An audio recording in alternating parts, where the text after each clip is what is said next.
Hey there, welcome back. Thanks for joining me. It is a stunning, albeit a little hot day in Chicago. So I thought we could go for a walk. Yeah? You ready?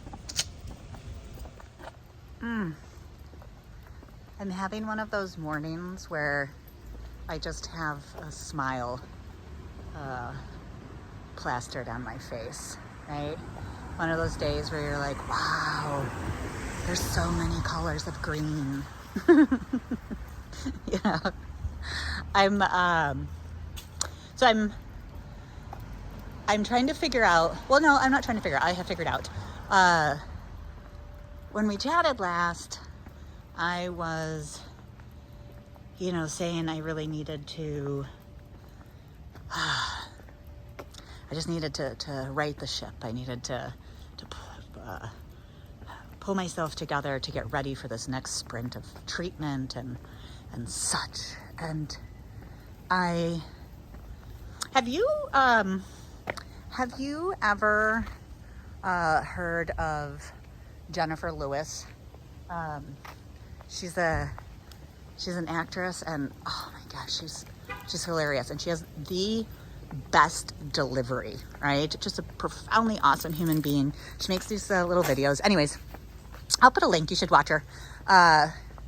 But I woke up and I was having my words of wisdom from Jinefer Lewis, and she basically says, sometimes you're riding a river of shit, and you can no longer smell it because you've been in it too long. So you need to get the fuck up, right? You need to get out of that shit. Please do watch her. Her delivery is phenomenal. But it hits me in that moment where I'm like, yeah, I hear you.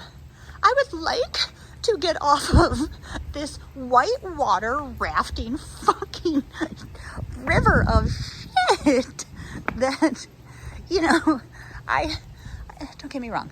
I like whitewater rafting. It's so much fun.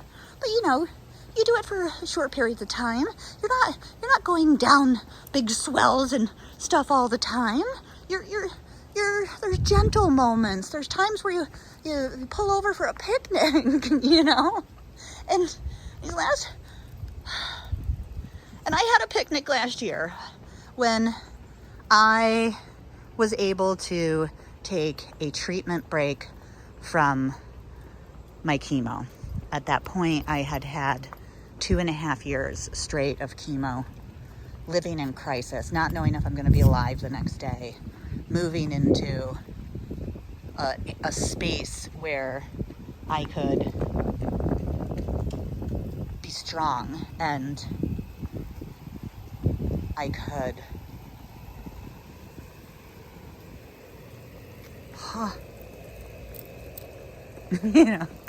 that's today. I just forgot what we were talking about. This is happening more and more often, I have to tell you. I had an incident yesterday where I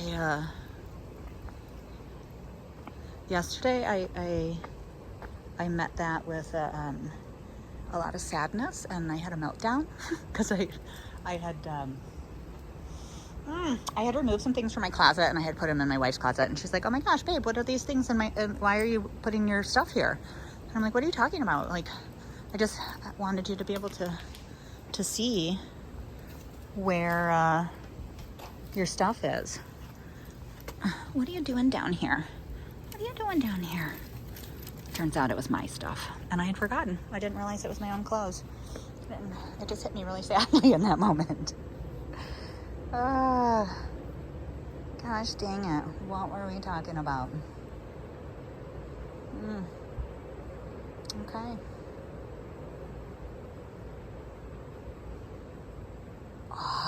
Yes.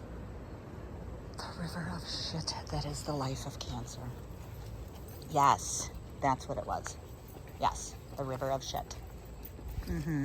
Okay. So, fast forward in my story too. I am realizing I can't keep this. Okay. Okay. You know, I've started writing notes to myself. They're all over the place. Because I really, short-term memory is I'm struggling. You know what I do have a hold of right now, though? I, this morning, had an experience with my short-term memory that was glorious. But before we go there, check out, this is one of my favorite houses in my neighborhood.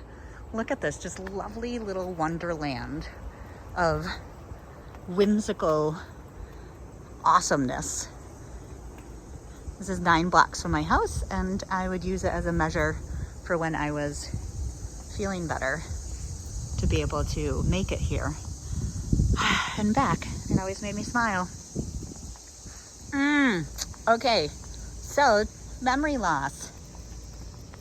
It's happening more often, and I'm trying to greet it with, like, I don't know, what can you do? I guess I'm really just turning it into humor because, like, fuck, man. Otherwise, it's really scary and it's sad.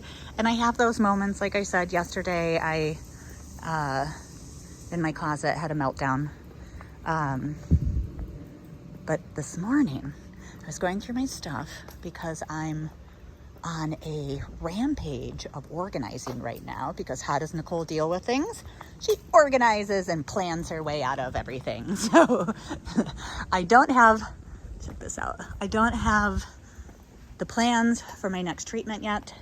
So I am focusing on just cleaning the house and getting myself mentally prepared and ready for the next phase of treatment. So in that, this morning, I'm going through, I'm basically going through the house right now. Yes, the entire house, room by room, closet by closet, drawer by drawer, and acting as if we're moving, right? So if we were moving, would I take this with or not? And so I'm being ruthless, and it feels really good. It feels nice. It feels nice to, like, I don't know, I just feel like I need to get myself in a certain position, like mentally and all of the things around me, so that when I reach for something, it's with intention. I don't want clutter. I want to be ready. And so that's what I'm doing, going through all my stuff. And part of that is my pictures.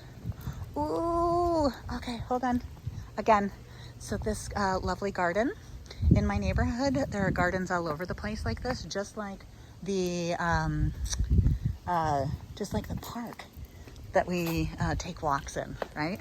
Did you know that they have a Monarch way station designation on all of these natural gardens everywhere, so that you can find other natural gardens and go look at the pretty monarch butterflies that it attracts and the bees. It's fun. Anywho, pictures.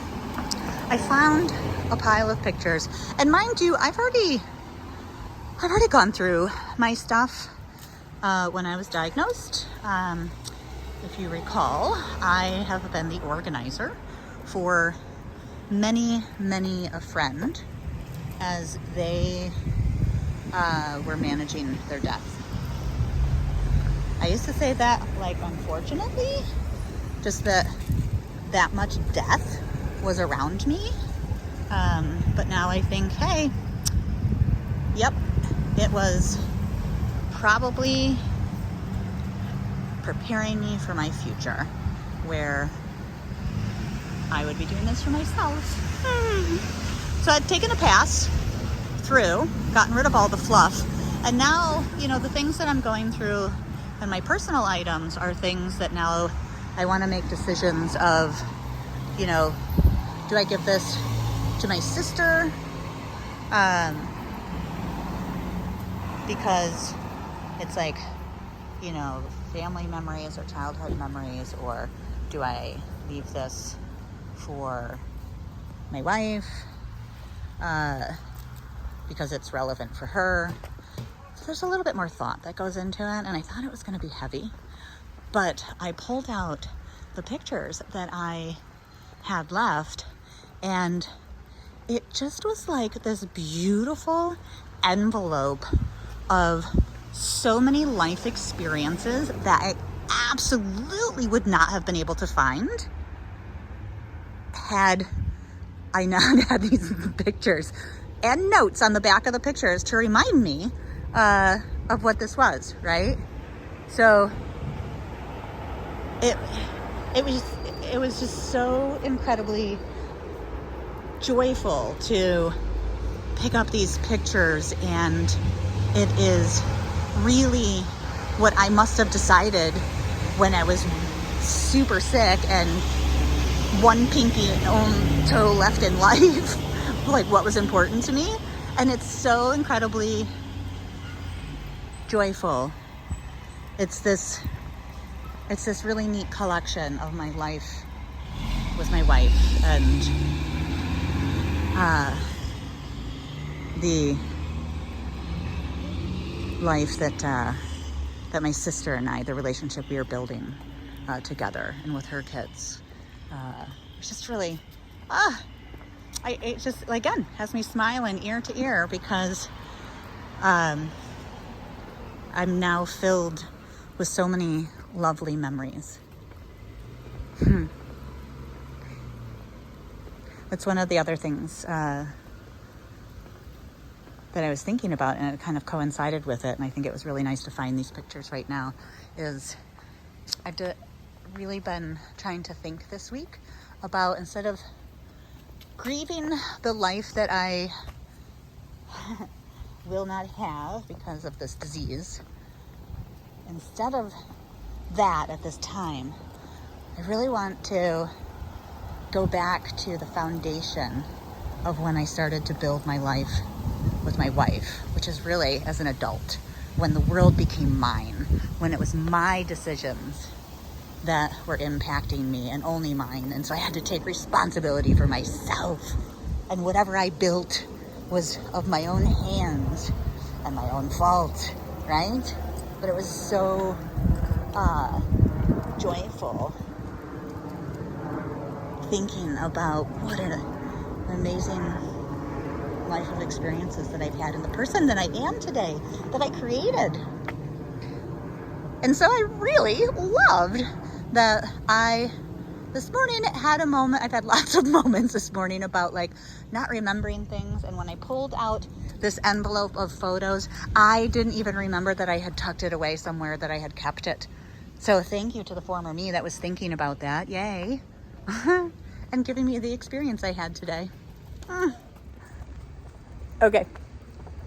Thanks for going for a walk with me. I know it's all over the place today, but hey, welcome to my mind.